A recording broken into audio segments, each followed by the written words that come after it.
everybody, welcome to another episode of On the Paint Table. This is it, the final show of the year before you get to see all of the many things I painted this year laid out on the table.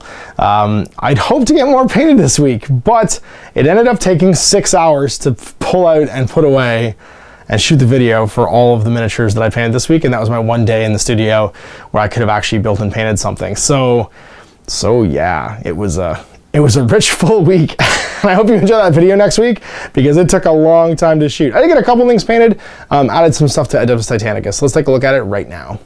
So here's what I got painted this week. I painted a variety of weapons and 3 new Titans. I painted Hellgate, which is my second Warhound Titan here, done up in the Legio Storm colors.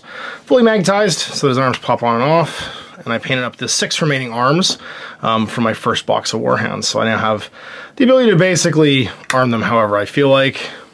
So if I want to go double flamer, I can. If I want to add in flamer, I don't know, Vulcan Mega Bolter, we can do that instead. And they're just ready to rock and roll, basically. They can have any loaded I feel like giving them over the course of the game. I also finally painted up my 3D printed turbo laser destroyers that Mike printed for me on his super sweet resin printer. So you can see like there's no lines, no striations or anything like that for Top Dog. So Top Dog now has some gun options. These were printed a while ago before the new kit came out. And I just wanted to have some extra guns. They look really good. Really cool file. Turned out really well. So now I've got some not Apocalypse launchers options for him. And I'll probably get the other kit with the plasma gun and the claw and stuff too, just to paint up. And then I've got basically, I think that finishes off until like more stuff like this comes out that is in the main box. That finishes off the Storm for me because I'll have 2 Warlords, 2 Warhounds, and 2 Reavers, and it means I can field all 3 types of maniples with Axiom support. With 1500 being the basic game size, like the mid-tier game size, that's a pretty robust selection of of Titan stuff, and actually puts me at, oh geez, how many points? It's about 500 for a big guy, 1100 plus another 500, 1600, probably about 2000 points. I think altogether, before I get another Warlord, I'll get about 2,000 points of these guys painted, which is nice. Now I just need someone to actually play the game, so I can record some games. I'm super stoked about Titanicus. I love giant robot games, and I wish someone regularly played it around here. There's some stuff coming up. I've got some games of Infinity tomorrow.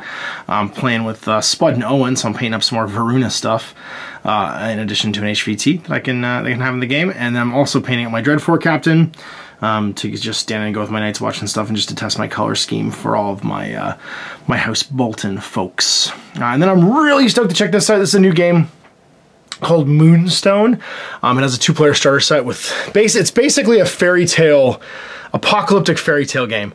You get humans, you get Baron Von Fancy Hat, Flintlock, Eric the Squire, and Friar Flavius, versus fairies and goblins. So there's Grub, the weird bug goblin wizard, Beaky Bobby, who's like a weird, like, I don't know, like Inquisitor almost. He's got like the Venetian doctor's mask, Vicious Midget, and then Doug the Flatulent, which is a goblin knight on a pug. I don't even know where to start. Oh, and of course, lover of all things Fraud Goblin is going to be painting the very bad guys, the Dominion they're called, and I'll be painting up this. And we got some expansions for it too. I got Agatha Tavern Frau, Fritz, and Quack to add to my my humans. The sort of like the not monster side of everything. So really neat looking game. It has a really cool card dueling mechanic.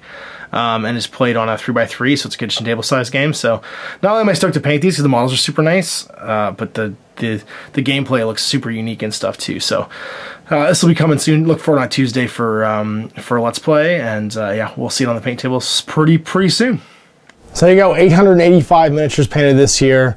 Yeah, and you can check out what that looks like next week on Saturday for the final On the Paint Table of the year. This being the penultimate one, of course, where I guess I'm not getting any paint done next week because I'm going away. It's Christmas. My kids and I are going up to my folks' farm for the holidays, and we're gonna be tobogganing and doing family stuff for the week. I'm not painting. I'm not even thinking about this YouTube channel. It's gonna be on autopilot. It's all gonna be programmed. So we'll see you next Saturday for more stuff, and of course in the new year for the first models of 2019. Till then, I'm Ash. Have a great day. I hope you enjoyed that video. If you want to support the channel, of course, like and subscribe and hit the little bell below to get notifications when I post future content. I do post stuff 7 days a week. If you want to support the channel further, you can, of course, buy a t-shirt through Spreadshirt, buy a measuring gauge or objective markers from Death Ray Designs, or, of course, most importantly, there is Patreon. Patreon is what makes all this possible, keeps the lights on, pays for the studio costs, pays for the equipment, model costs, and everything else, and most importantly, puts food in my kids' bellies and a roof over their heads. Big thanks to everyone, past, future, who supported me. I do this stuff because of you guys, and of course, I will continue doing it as long as I can.